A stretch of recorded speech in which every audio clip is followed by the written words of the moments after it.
The rain didn't stop when she turned away. It only got louder. Seo Yoon-Ah stood in the underground parking garage, her heels planted firmly on the wet concrete, her back to Kang Min-Jae. She didn't need to look at him to know he was still there. She could feel it, the hesitation, the regret, the words he was too late to say. "Yoon-Ah, please," he said, his voice breaking under the echo of falling rain. "Just listen to me." She closed her eyes. This wasn't how it was supposed to end. Not here. Not like this. Not after everything they hadn't said out loud. Before we continue, don't forget to like, subscribe, and drop a comment. And when the story ends, rate it from 1 to 10. She finally turned around, her face calm in a way that frightened him more than anger ever could. "You hesitated," she said quietly. "That was all I needed to hear." Min-Jae took a step forward, then stopped himself. He had learned too late that loving her meant choosing her, out loud, in front of everyone who disapproved. And tonight, when the whispers started, when the laughter turned sharp, he had stayed silent. She had felt that silence like a wound. "They warned me about you," he said, desperation spilling through his composure. "They said you'd ruin me." Yoon-Ah let out a slow breath. "No," she replied. "They were afraid I wouldn't let you belong to them." The headlights behind them flared, briefly lighting their faces. For a moment, they looked like strangers caught in the wrong story. She stepped back once more. And in that single step, Kang Min-Jae realized the truth he had been avoiding. Falling in love with her was the easy part. Standing beside her, when it mattered, was where he had failed. The rain swallowed the rest of his words as she walked away, leaving behind a love neither of them knew how to survive. Min-Jae didn't follow her. That was the mistake he would replay later. He stood there instead, rain soaking through his suit, watching Seo Yoon-Ah disappear into the night as if she was something the world had decided it was finished with. By the time he finally moved, she was already gone. Hours earlier, none of this had felt inevitable. It had started quietly, too quietly to notice when curiosity turned into concern, and concern into attention. He had been the one who lingered during conversations. The one who asked questions no one else bothered to ask. She had answered politely, always at a distance, always careful. She had never crossed the line. He had. Yoon-Ah had told herself it was harmless. A younger man noticing her wasn't dangerous. What was dangerous was letting herself enjoy it, the way he listened, the way he looked at her as if age were irrelevant. That was when people started watching. Whispers followed them through hallways and dinner tables. Curious glances became knowing ones. And somewhere between the rumors and the restraint, something real took shape, something neither of them had planned, and neither of them knew how to stop. By the time Min-Jae realized his attention had become attachment, the world had already decided what their story would be. And it wasn't kind, they didn't call it love. Not at first. It lived in small, quiet moments, shared glances held a second too long, conversations that drifted past midnight, the comfort of being understood without having to explain. With Min-Jae, Yoon-Ah felt seen in a way that unsettled her. With Yoon-Ah, Min-Jae felt steady, as if the noise of the world softened around her. "You shouldn't be here this late," she told him once, half a warning, half a plea. "I know," he replied. "But I wanted to finish the conversation." That was how it always began. A conversation. Never a confession. Never a promise. She told herself she was protecting them both.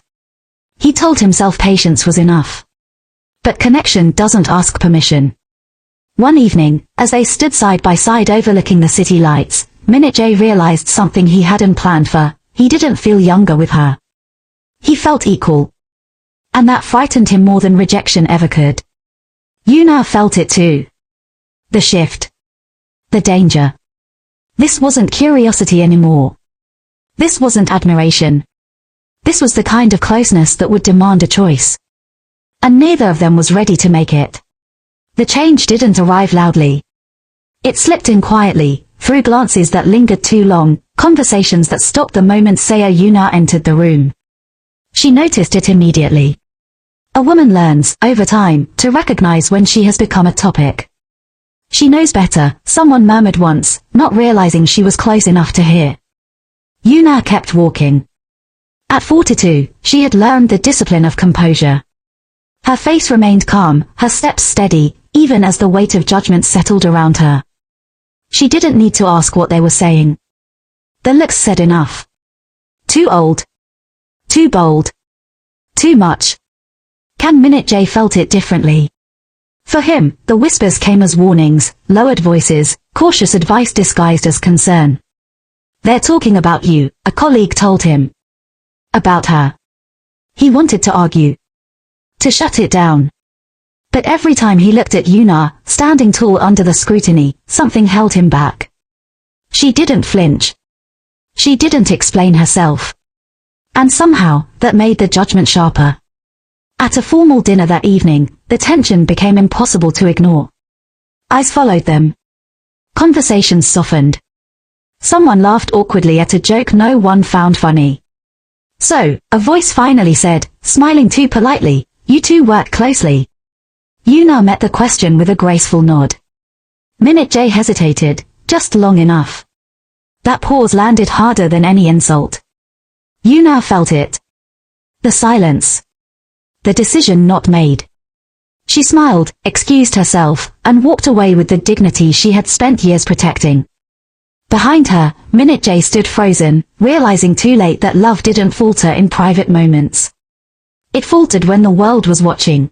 Inside Seo Yoon-Ah's apartment, the world felt smaller. Not quieter, just contained. The city lights outside her window glowed softly against the glass, distant and harmless. Here, there were no whispers. No glances that lingered too long. No questions disguised as concern. Min-Jae sat across from her, jacket draped over the chair, watching the way she moved with unhurried confidence. The way time had shaped her, not softened her. There was something grounding about her presence, something that made him feel steadier than he ever had around people his own age. "You don't have to stay," she said calmly, pouring tea into 2 cups. "People are already talking enough." "I want to," he replied without hesitation. That honesty unsettled her more than doubt would have. She had spent years learning how to be admired from a distance. Desired, but never truly chosen. With Min-Jae, it was different, not reckless, not rushed. Just deliberate. They talked late into the night. About work. About mistakes. About the quiet fear of being misunderstood. When silence finally settled between them, it felt earned, not awkward. Min-Jae reached for her hand slowly, as if asking permission.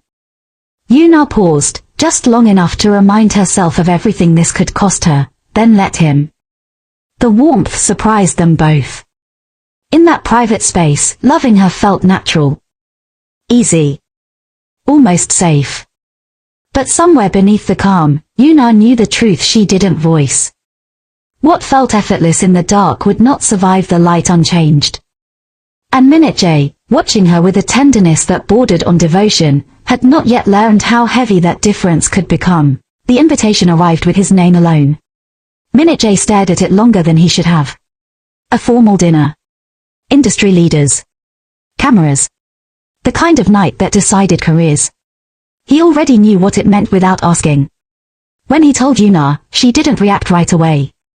She simply nodded, as if she had been expecting this moment all along. "You don't have to explain," she said. That hurt more than if she had demanded reassurance. At the dinner, Min-Jae felt it immediately, the shift. Conversation stopped when she joined him.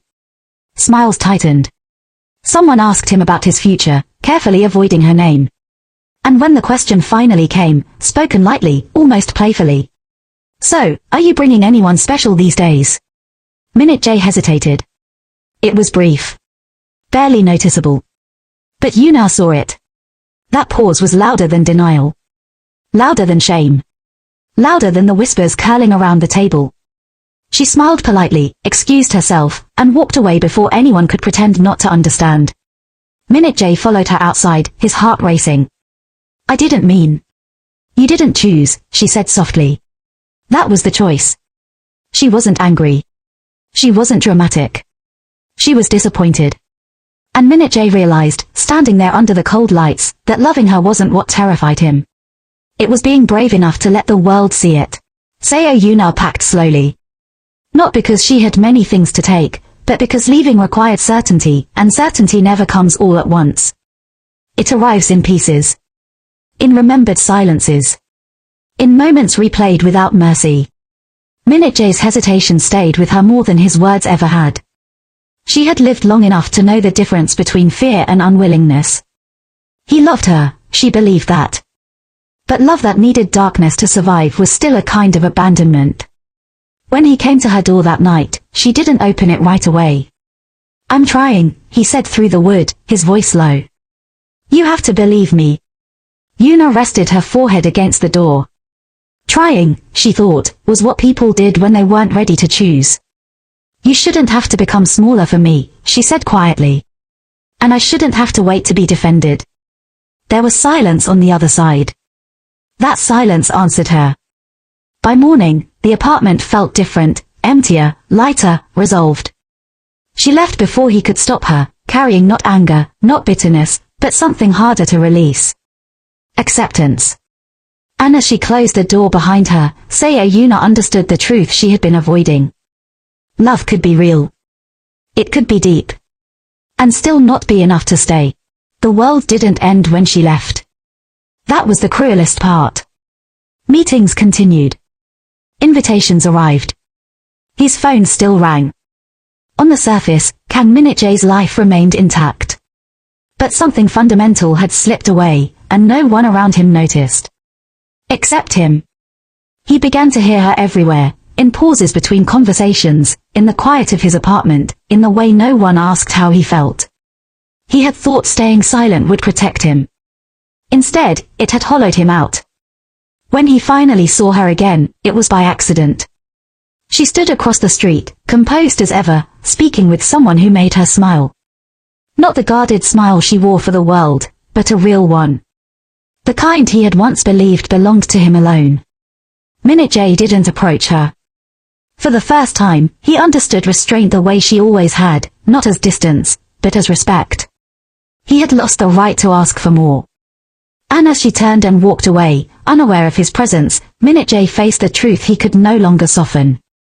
Some choices don't ruin your life. They simply remove the one person who made it feel complete. Seo Yoon-Ah did not disappear. She returned to her life with the kind of calm that only comes after grief has been accepted. Work filled her days. Evenings stretched peacefully. For the first time in a long while, she wasn't waiting for someone to be brave on her behalf. People still talked. They always would. But the words no longer followed her home. She learned something unexpected in the weeks that followed. Letting go did not diminish her. It sharpened her. Without the constant effort of being understood, she felt lighter.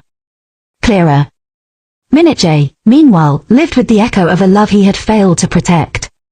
Every success felt hollow, every approval undeserved. He had kept his place in the world, but lost the one person who had asked him to step outside of it. Yoon-Ah never reached out. Not because she was cruel, but because she had finally chosen herself. And in choosing herself, she reclaimed something far more lasting than romance. Her dignity. They never spoke again. Not because the love had vanished, but because it had taught them exactly what it needed to. Months later, Min-Jae stood in a crowded room as applause filled the air.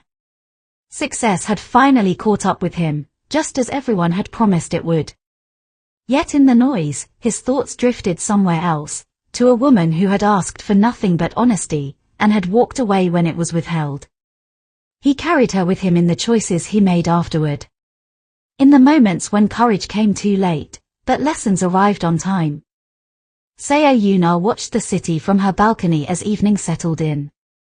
The world stretched quietly before her, no longer demanding explanations.